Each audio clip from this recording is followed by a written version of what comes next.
नमस्कार, SBT news में आपका स्वागत है। पेश है 20 अगस्त मंगलवार सुबह 6:15 बजे राजस्थान की बड़ी खबरें।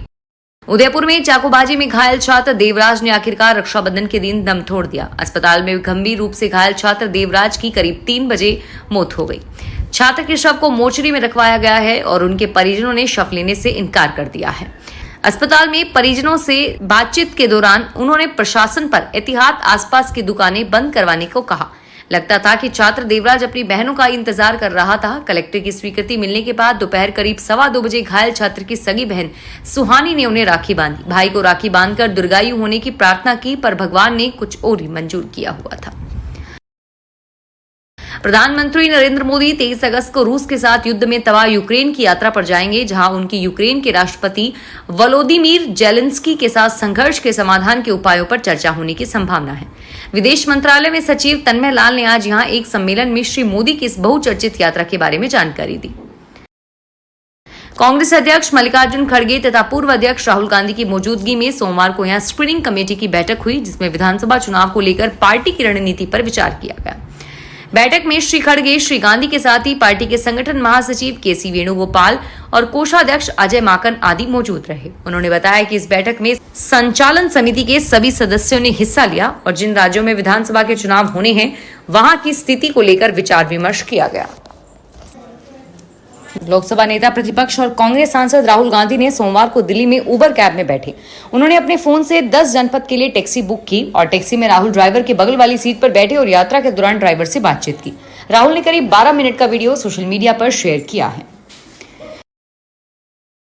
नेशनलिस्ट कांग्रेस पार्टी शरद गुट के अध्यक्ष शरद पवार ने सोमवार 19 अगस्त को कहा कि प्रधानमंत्री और चुनाव आयोग दोनों अलग अलग बातें करते हैं। चुनाव आयोग ने 2 राज्यों में अलग अलग तारीखों में विधानसभा चुनावों का ऐलान कर दिया।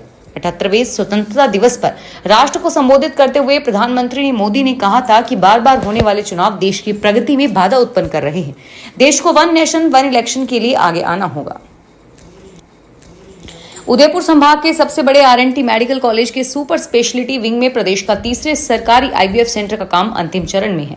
ये सेंटर शुरू होते ही उन सभी निसंतान दंपतियों को फायदा होगा जो रुपए के अभाव में निजी आईवीएफ सेंटर में उपचार नहीं करा पाते।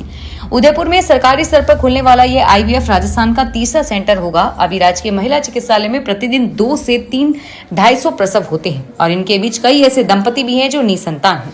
सरकारी स्तर पर खुलने वाले सेंटर पर निःशुल्क उपचार मिल पाएगा और आरएनटी मेडिकल कॉलेज के प्राचार्य डॉक्टर विपिन माथुर ने बताया कि इस सेंटर के लिए अब तक इंफ्रास्ट्रक्चर से लेकर सभी कार्य पूरे हो चुके हैं।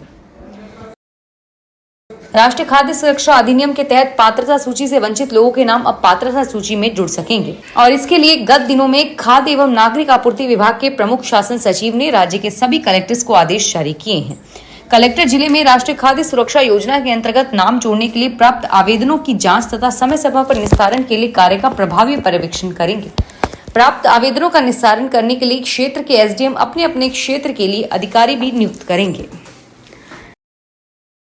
भाई बहन के प्यार और सम्मान का पर्व रक्षाबंधन का त्योहार सोमवार को उत्साह के साथ मनाया गया। भाइयों ने भी बहनों को सामर्थ्य के अनुसार उपहार दिए। सोशल मीडिया पर भाई बहनों की रील्स, वीडियो, फोटो भरे हुए नजर आए। इस साल रक्षाबंधन के दिन भद्रा सुबह 5:53 से दोपहर 1:32 पर थी। ऐसे में बहनों ने सोमवार दोपहर तक भद्रा टलने के बाद भाइयों की कलाई पर राखी बांधी और वही अब भाइयों ने भी बहनों को उपहार और नगद राशि और गिफ्ट्स दिए। 3 तलाक कानून के खिलाफ सुप्रीम कोर्ट में दायर याचिकाओं पर केंद्र सरकार ने सोमवार को 433 पेज में अपना जवाब दाखिल किया। केंद्र ने हफलनामे में कहा कि यह न तो इस्लामी है और न ही कानूनी। 3 तलाक किसी एक महिला के साथ किया गया निजी अपराध नहीं है, यह सामाजिक अपराध है जो महिलाओं के अधिकारों के खिलाफ है। रक्षाबंधन व जन्माष्टमी के त्योहार पर मिठाई, सूखे मेवे और उसके साथ ही डिब्बा तोलने वालों की अब खैर नहीं। रसद विभाग ने ऐसे दुकानदारों की शिकायत के लिए toll free number, WhatsApp number का एक विशेष अभियान चलाया है।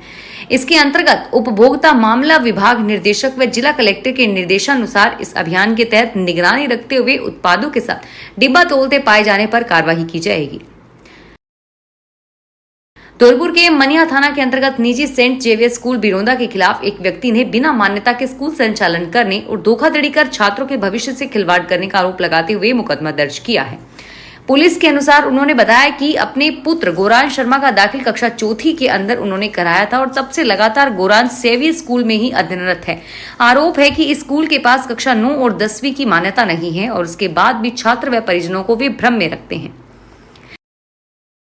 केंद्रीय मंत्री गजेंद्र सिंह शेखावत ने जोधपुर में हुई घटना को लेकर बयान दिया। उन्होंने कहा कि घटना दुर्भाग्यपूर्ण है। केंद्रीय मंत्री ने कहा कि इस दौरान जोधपुर के सर्किट हाउस में उन्होंने जनसुनवाई की और कई लोग अपनी समस्याओं को लेकर केंद्रीय मंत्री के पास पहुंचे।